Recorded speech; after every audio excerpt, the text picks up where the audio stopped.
This is my 10th Viola Lab video. Action 1, we have to bring our hand up, up, up. I'm only going to bring a hand this far so you can still see my hand. We are going to reach our fingers up towards the ceiling and release them back down. Notice how my thumb is changing. Thumb goes up and it straightens, but it doesn't invert, it doesn't concave, it doesn't collapse on itself, just straightens a little bit, and as I go back down it bends, bends, bends, and the rest of my fingers straighten out. It's a little bit of the opposite. The thumb straightens a little bit, the rest of the fingers curve, the thumb curves, the rest of the fingers straighten. Do that a couple more times. Very good. Now this flexibility is going to be really important for our next exercise, which is what we call follow through. We all know what follow through is with basketball. If you're going to shoot, you have to follow through. Same thing with our shoulder instrument. If we're going to play an up bow, no follow through. What? That's like I shot the basketball. All done. No, that doesn't look right. We have to follow through. Our follow through looks like for a down bow, we're going to keep the motion but stop making contact with the instrument. Play, play, keep the motion, stop the contact. Play, 2, 3, stop, contact, but keep the motion. Let's do 2 of those on our D string. Here we go. Down, 2, 3, 4, and follow through, repeat. 2, 3, 4, follow through, repeat. Very good. Now we're going to do that starting with an up bow. Here we go. Up, 2, 3, 4, and follow through. Repeat. Here we go. Up, 2, 3, 4, and follow through. There you go. Very good. Now let's do some different rhythms. We are going to do triplet, down, up, follow through. Down, up, follow through.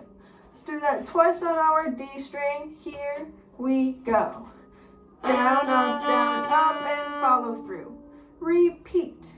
Down, up, follow through. We're going to reverse the bowing. Let's go. Up, down, follow through. Up, down, follow through. Follow through. Up, down, follow through. Very nicely done. Now we can move on to practicing that with different bow strokes. Now, our follow through is always important when we are ending our notes, but now we're going to move into more the middle of the phrases and the middle of our notes. This is our short strokes, making sure that we're remembering our flexibility that we demonstrated in action 1. We're going to start in the balance point. Remind ourselves where the balance point is. It's around here for my bow. Mark it in my brain. We are going to start with a strawberry, strawberry, bum, bum, bum, bum, bum, bum rhythm on our A string at the balance point. Here we go. Bum, bum, bum, bum, bum, bum, bum.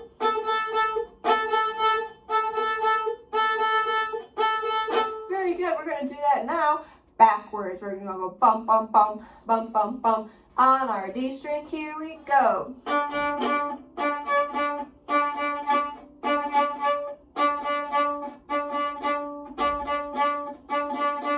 Now we are going to do a different part of our bow. We're going to go more towards the middle. Same thing. We're going to start with our very first rhythm. Bum, bum, bum, bum, bum, bum on our G string in the middle. Here we go.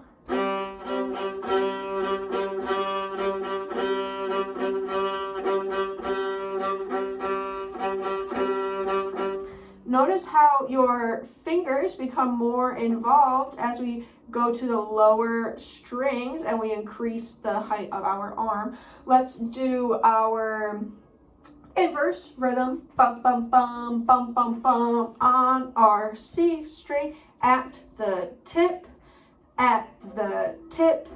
here we go.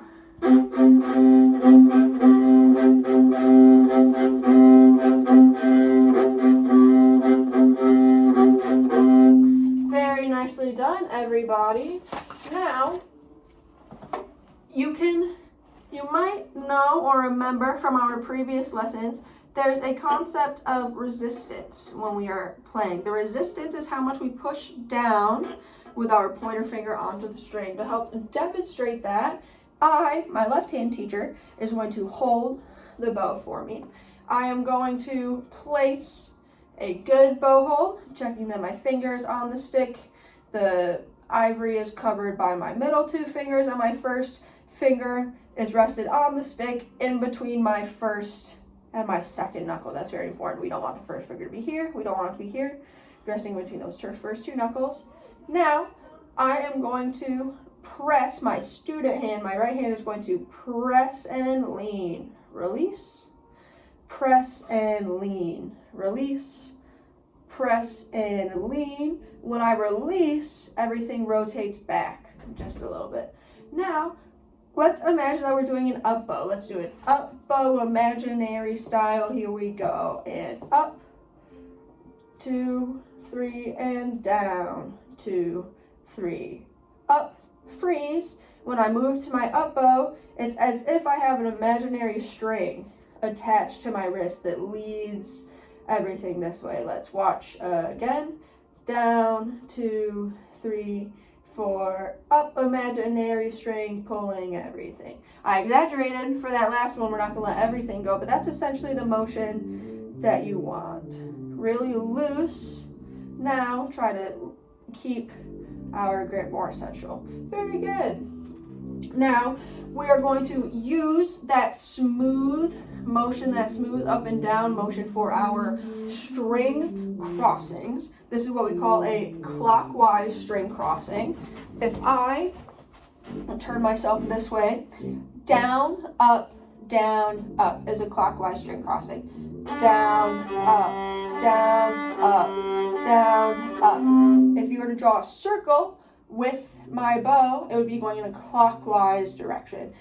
Let's start with our clockwise. We're going to do D, A, 2 times in a row. D,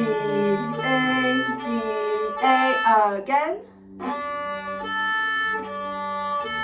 Now let's move to our G and D. Here we go.